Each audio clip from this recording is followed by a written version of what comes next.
جن میں نمبر 1 طہارت ہے، نمبر 2 سطر ہے، نمبر 3 استقبال قبلہ ہے، نمبر 4 وقت ہے اور نمبر 5 نیت ہے۔ بدنی عبادات میں سے جو سب سے افضل ترین عبادت ہے وہ نماز ہے، کہ جس طرح مالی عبادات میں جو سب سے افضل ترین عبادت ہے وہ زکوٰۃ ہے۔ آپ کو معلوم ہے کہ عبادت کی 3 قسمیں ہیں۔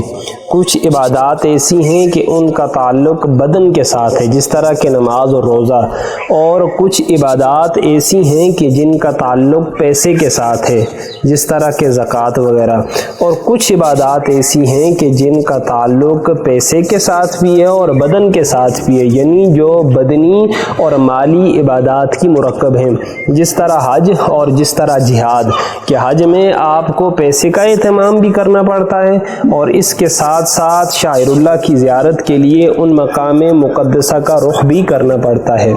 اب جو بدنی عبادات میں سب سے افضل ترین عبادت ہے وہ نماز ہے۔ اللہ نے قرآن میں فرمایا ان الصلاۃ کانت علی المؤمنین کتابا موقوتا، کہ میں نے نماز کو مسلمانوں پر وقت مقررہ میں فرض فرما دیا۔ اب یہ جو چیز ہے، یہ جو وقت ہے، یہ اللہ کی طرف سے فرض شدہ ہے۔ اب کوئی بھی انسان اس میں کمی بیشی نہیں کر سکتا، یعنی جو فجر کا وقت ہے اس میں ہی فجر کی نماز ادا کی جاتی ہے، اسی طرح ظہر کا وقت ہے، عصر کا وقت ہے، مغرب اور عشاء کا وقت ہے، عیدین ہیں، جمعہ ہے، کہ ان کے اوقات اللہ نے مقرر فرما دی ہیں۔ کوئی بھی بندہ اپنی مرضی سے ان میں کمی اور بیشی نہیں کر سکتا۔ ہاں، جو نفلی نماز ہے اس کا ہمیں اختیار دے دیا گیا کہ ہم اپنی خواہش کے مطابق اور اپنے ٹائم ٹیبل کے مطابق ان کو ایڈجسٹ کر سکتے ہیں، لیکن نماز شروع کرنے سے پہلے کچھ نماز کی شرائط ہیں کہ جن کا خیال رکھنا بہت ہی ضروری ہے۔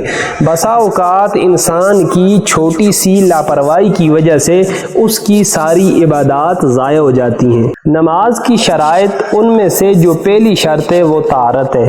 طہارت سے مراد یہ ہے کہ آپ کا جسم بھی پاک ہو، آپ کو اگر غسل کی حاجت ہے تو آپ نے غسل کیا ہوا ہو، اور اگر غسل نہیں تو کم از کم آپ نے وضو کیا ہوا ہو۔ اس کے بعد آپ جس جگہ پہ کھڑے ہو کے نماز ادا کر رہے ہیں اس جگہ کا پاک اور صاف ہونا بھی ضروری ہے۔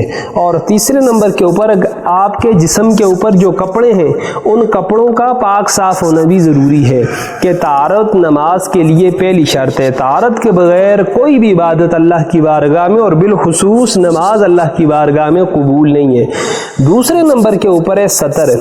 ایک مرد کا سطر اس کی ناف سے لے کے اس کے گھٹنوں تک ہے، جبکہ عورت کا سارا جسم سوائے اس کے چہرے، ہاتھوں اور پاؤں کے اس کا سارا جسم ہی سطر ہے۔ نماز کے اندر مرد کا اپنا سطر اور عورت کا جو مکمل جسم ہے اس کو ڈھانکا ہوا ہونا بہت زیادہ ضروری ہے، اور اگر وہ کپڑے ہوتے ہوئے بھی اپنے جسم کو، اپنے سطر کو مرد یا عورت نہیں ڈھانکتی تو اس کی نماز نہیں ہوگی۔ اس کے بعد جو تیسرے نمبر کے اوپر آ جاتا ہے وہ قبلہ کی طرف رخ کر کے نماز ادا کرنا۔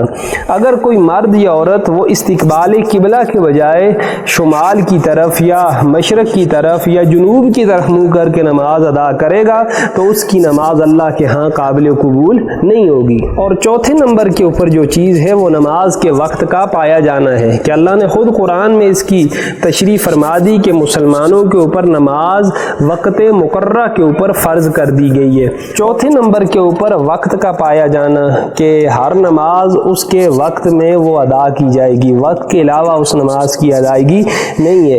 اور پانچویں نمبر کے اوپر جو چیز نماز کی شرائط میں سے وہ ہے نیت، یعنی آپ جو بھی نماز ادا کر رہے ہیں اس کی نیت کا کرنا ضروری ہے، کیونکہ اللہ کے نبی نے فرمایا انما الاعمال بالنیات، کہ اعمال کا دار و مدار نیت پر ہے۔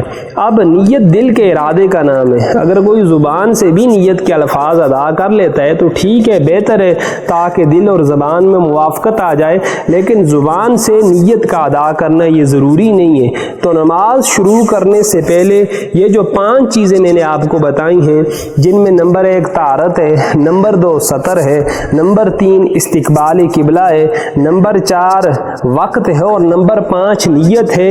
اگر ان چیزوں میں سے، اگر ان شرائط میں سے ایک بھی شرط مفقود ہو گئی، ایک بھی شرط کم ہو گئی تو اس بندے کی نماز ہی شروع نہیں ہوگی۔ یہ تو نماز شروع کرنے سے پہلے کے لوازمات ہیں۔ جب ایک بندہ نماز شروع کر دے تو پھر نماز کے کتنے ارکان ہیں وہ بھی میں آپ کو بتاتا ہوں۔ نماز کے 7 ارکان ہیں، ان میں سے جو پہلا رکن ہے وہ تکبیر تحریمہ ہے، یعنی اللہ اکبر کہہ کے اپنے کانوں کو ہاتھ جب بندہ لگا کے اپنے ہاتھوں کو باندھ لیتا ہے تو اس کے بعد سے جو حلال کام ہیں وہ بھی اس کے لیے حرام ہو جاتے ہیں۔ نماز کی حالت میں آپ کسی سے کلام نہیں کر سکتے، کسی کے سلام کا جواب نہیں دے سکتے۔ جب آپ نے تکبیر تحریمہ کہہ لی، خواہ آپ امام کے پیچھے نماز پڑھ رہے ہیں، خواہ آپ اکیلے نماز پڑھ رہے ہیں، تو اس کے بعد آپ کے لیے حلال کام کرنا بھی حرام ہو جاتا ہے۔ دوسرے نمبر کے اوپر جو نماز میں فرض ہے وہ قیام ہے، یعنی سیدھا کھڑا ہونا۔ اگر کوئی عذر نہیں ہے تو ایک شخص کے لیے ضروری ہے کہ وہ سیدھا کھڑا ہو۔ اگر بیمار ہے تو وہ سہارا لے سکتا ہے دیوار کا یا کوئی بھی اس کے پاس چیز ہے جس کے سہارے وہ کھڑا ہو سکتے ہیں۔ اگر قیام نہ پایا گیا تو پھر بھی اس کی نماز ادا نہیں ہوگی۔ تیسرے نمبر کے اوپر ہے قرات کرنا۔ قرآن مجید فرقان حمید کی جو سورہ آپ کو یاد ہے، اسی طرح سورہ الحمد ہے، ان کی قرات کرنا یہ فرائض کے اندر، فرائض کی پہلی 2 رکعتوں میں یہ بہت زیادہ ضروری ہے کہ قرات کے بغیر بھی آپ کی نماز ادا نہیں ہوگی۔ اس کے بعد اگلا جو نماز کا رکن ہے وہ ہے رکوع کرنا، کہ رکوع کے بغیر نماز ادا نہیں ہوگی۔ اس سے اگلا رکن جو ہے وہ نماز میں سجدہ کرنا ہے۔ چھٹا نماز کا جو رکن ہے وہ قعدہ، خیرہ اور تشہد۔ قعدہ کا معنی ہے بیٹھنا، بیٹھ کے جو تشہد وغیرہ پڑھی جاتی ہے وہ نماز کا چھٹا رکن ہے۔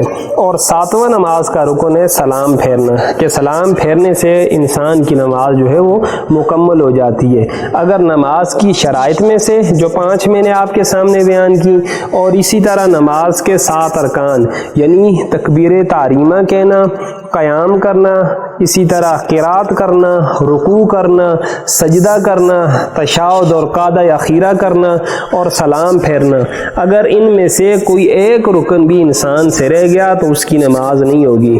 ہاں، اس کا ایک حل ضرور ہے، اگر کسی بندے کو سجدہ کرنا یاد نہ رہا اور اسی طرح اگر کسی بندے کو رکوع کرنا یاد نہ رہا، لیکن جو ہی نماز کے اندر کسی بھی رکعت میں اس کو وہ چیز یاد آ جائے تو وہ اسی رکن سے جائے، اور اگر اس کا بالفرض سجدہ رہ گیا تو جا کے وہ اپنا سجدہ ادا کرے اور اس کے بعد دوبارہ اس رکن میں واپس آ جائے۔